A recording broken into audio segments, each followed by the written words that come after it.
Bonjour, bienvenue dans cette vidéo dans laquelle nous allons apprendre à classer les traces du passé selon leur nature. Pour apprendre à distinguer une trace du passé, je vous invite à consulter la vidéo « Distinguer un document original d'un document reconstitué ». Il faut savoir qu'il existe 5 natures de traces du passé. La nature archéologique, la nature écrite, la nature iconographique, la nature schématique et la nature audiovisuelle.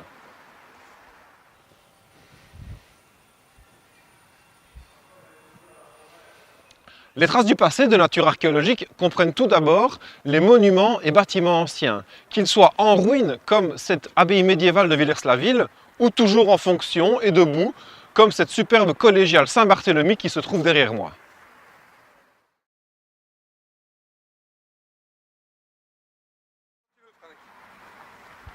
Par ailleurs, certains éléments naturels du paysage, mais qui ont été façonnés et utilisés par l'homme, font aussi partie des traces du passé de nature archéologique. Ce sera le cas pour un abri sous roche utilisé et habité à la préhistoire, ou pour un tertre qui est un vestige d'une motte castrale médiévale. Parmi les traces du passé de nature archéologique, nous retrouvons les objets. Et pour trouver les objets anciens, nous allons entrer dans le musée Grand Cursus, qui est un musée historique du cœur de Liège. Il retrace l'histoire régionale de la préhistoire à environ 1900. Nous y trouverons également d'autres natures de documents et je vous invite à me suivre. Les traces du passé de nature archéologique comprennent donc tous les objets, comme ce biface, créé il y a 30 000 ans par un homme de la préhistoire pour découper de la viande ou pour tailler des pieux, ou comme ce bracelet gaulois, ou comme ces amphores gallo-romaines qui servaient à transporter du vin ou de l'huile. Outre les objets qui avaient une fonction et une utilisation quotidienne, les traces du passé de nature archéologique comprennent également toute une série de vestiges, comme cette tombe mérovingienne ou cette stèle funéraire gallo-romaine. Récapitulons. En somme, une trace du passé de nature archéologique peut être soit un bâtiment ancien, soit un élément du paysage, soit un monument, soit un objet.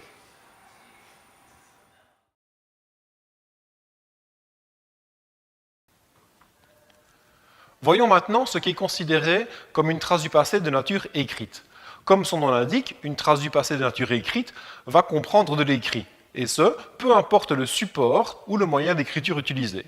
Prenons comme exemple ce manuscrit médiéval écrit sur parchemin à l'encre qui se trouve derrière moi, ou ces plaques de bronze de diplômes militaires romains antiques, ou encore cette inscription romaine gravée dans la pierre.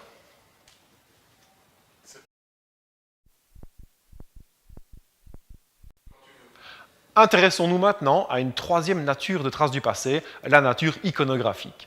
Sont de nature iconographique toutes les représentations imagées d'une réalité ou d'une pensée que les hommes nous ont laissée. Nous avons bien sûr toutes les peintures qui vont rentrer dans cette catégorie de nature iconographique, comme les peintures médiévales qui sont ici de part et d'autre.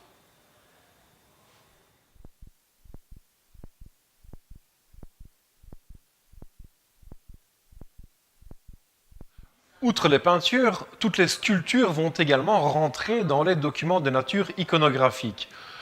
Que les sculptures soient légèrement en 2 dimensions, comme ce bas-relief, ou en 3 dimensions, comme ces sculptures de Jean Delcourt, il s'agira bien sûr de documents iconographiques puisqu'ils représentent des images. Outre les peintures et les sculptures, d'autres techniques artistiques vont rentrer dans la catégorie des documents iconographiques. Nous aurons par exemple les mosaïques qui décoraient les villas gallo-romaines, nous avons toutes les gravures, qu'elles soient sur bois ou sur métal, mais aussi les photos anciennes vont rentrer dans cette catégorie de nature iconographique.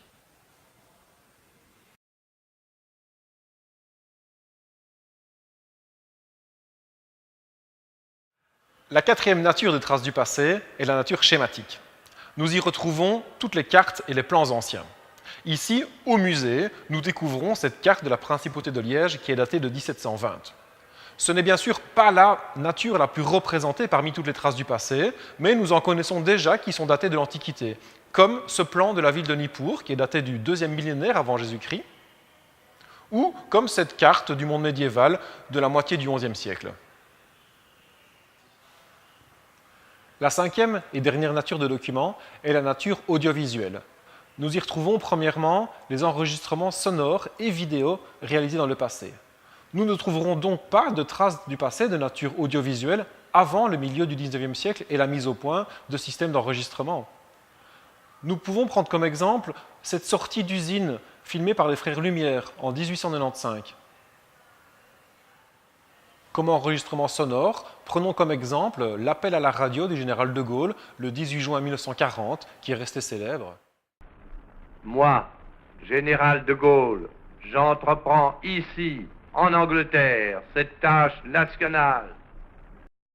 Le dernier type de trace audiovisuelle sera le témoignage oral d'une personne ayant vécu certains faits du passé et qui nous les raconte. Prenons ici comme exemple le témoignage de cette personne qui a vécu les camps de concentration allemands durant la Seconde Guerre mondiale. Alors que nous étions condamnés à ce moment-là, nous l'avons su après.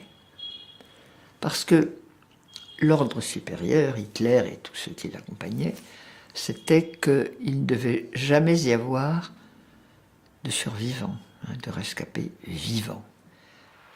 Et c'est la fin de cette vidéo qui, je l'espère, vous permettra de classer avec succès les traces du passé selon leur nature. Nous remercions particulièrement le musée Grand Cursus pour son accueil et nous vous invitons à visiter le musée avec vos classes vu qu'il est gratuit pour toute personne en dessous de 26 ans. Nous vous retrouverons dans d'autres vidéos qui expliqueront d'autres savoir-faire en histoire. À bientôt.